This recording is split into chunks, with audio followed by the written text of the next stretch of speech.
All right, so today we're gonna assemble the Eahora Juliet. Now, this comes in 2 boxes. You can see that's the front wheel, I believe, and then this is the frame, the handlebars, the back wheel, everything else. First thing you want is probably to have a couple of tools. It's good to have a box cutter or scissors to cut the straps off of the box, and then something to cut all the various zip ties and pads and stuff that are in here.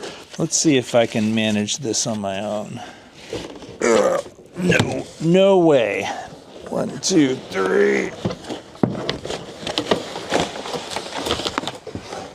Box of tools and another box in the bottom.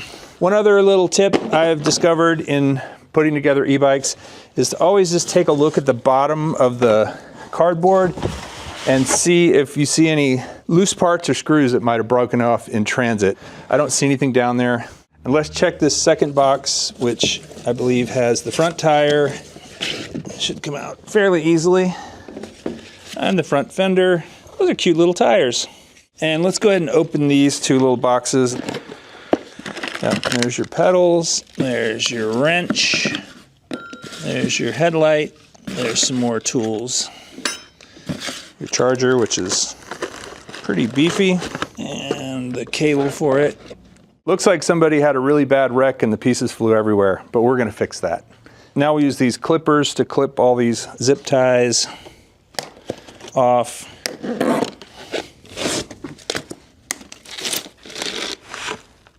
All right, there you go, ready to ride. So, I didn't see any instructions. No problem. We are experts. All right, so handlebars lay down like this, and there are 4 bolts here that you will undo. I will say most of these e-bike companies, pretty much all of them so far, do send you the tools you need to do the job, which is nice. Pro tip, if you're assembling an e-bike, knee pad is a nice thing to have. So I'm gonna take all 4 of these bolts out, and I'm gonna try and not damage or destroy the screen while I do this. And then one little trick for tightening the 4 bolts back up is to make sure to not tighten one too far. Get one started, then do the diagonal one across from it, then do another one, and do the diagonal one across from it, and just kind of work them in slowly. And then we'll do this one right here. All right, now we kind of just need to figure out where this should be from an angle perspective. This one looks different than this one. You're right. So I think these could be adjusted after the fact. So let's kind of do it sort of straight up to start. So handlebars are roughed in. These are definitely like at different angles, and I think you can loosen this so that you can move them, but we'll do that a little bit later. Let's go ahead and get the wheel on first. And so one trick with the wheel is you look where the brake caliper is, and then you look where the disc is, and you want those to be on the same side, so that's how you know. This bar is really just to protect the bike when it's being transported. Good little trick to have an Apple box or something to set it on. Okay, just a quick note, these were not the wrenches that came with it, and it seems like this wrench was a bit too small and this wrench was a bit too big, so we ended up having to bring in a different wrench. So have a adjustable wrench is probably the best thing. And now we're gonna try and lift the bike up and put the tire in. So you can see this bike has 1 nut on either side, and then it has this little locking mechanism that's gonna go up and lock into the frame. So again, making sure that your brake disc is on the same side as your brake. Oh, there is also this little plastic bit right here, protects the brake calipers from getting stuck. So you have to pull it out before you put the brake in. Very important. Like that, okay. I think you've got to make sure this cable is facing so that it fits in this slot right here, which we've got it that way. Okay, so we have this one little piece right here. It's got a part that sticks out on the end, you can see right there, and it's a washer, and it's gonna go on the inside of this fork right here. The notch for this goes down and a little to the right. That should go in. Okay, yeah, that's going in better. Okay, now we're on the other side of the bike, and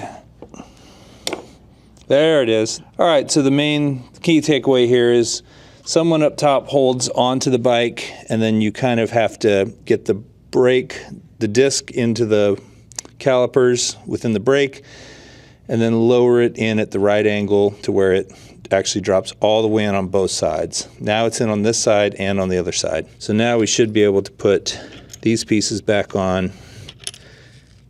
I'm just gonna finger tighten them for the moment, and then put this guy in first, like that.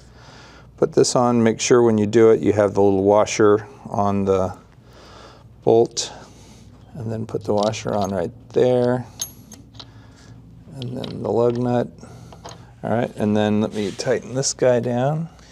And what we've accomplished now is that little washer with the hook on the end is now on the inside of the right side of the bike. It's right in there, and it's kind of helping keep the wheel from coming off. Both of these are moderately tight. You don't want to over tighten anything on this kind of setup. And this is probably where this one comes in handy. This is too small. It doesn't work on there. And these are too small as well. So I'll have to get the right size wrench to tighten that down before we ride it. So I think the next step is going to be to take this cable and run it up through this little cable management thingy. It'll end up connecting up here, and then we'll want to put it in there. So we need the little tiny hex driver. This will wrap around that. You can open it, and now this should go back on. There we go. Okay, so got that nice and tight. That's good. This is attached. This feels pretty good. So for the headlight, you'll need to find the right size hex driver and undo these two. So this will go in here, and there's a bigger hole and a smaller hole, and I think this goes in the bigger hole. All right, there we go. I think that's it. This one's got a lot of cables and stuff in the way, but it should be okay. These things are color-coded. Oh, I see a green that goes to the green here, so that would make sense. And there's usually like a little tab that will only let you go in one way. Orange and orange. So there is an on-off switch on the battery, so it's just a little button you press in. And then once you press that in, you should be able to power it up just to make sure it works. Yep, there we go. You can see the screen lit up. Battery's at 45%, light is on. Horn, oh, that works. So now I'm gonna just, for safety, turn this off, turn the battery off. So that turns everything off. And put the seat on. Should be one of the easier parts of this. They do have a quick release, yay. Drop the seat down into the seat post. Tighten this up, set it a little low for now. Now I think we should figure out the handlebars, like what angle they should be at. Feels like they need to be more upright like this. All right, so like I said, kind of do each of these in something of a diagonal pattern.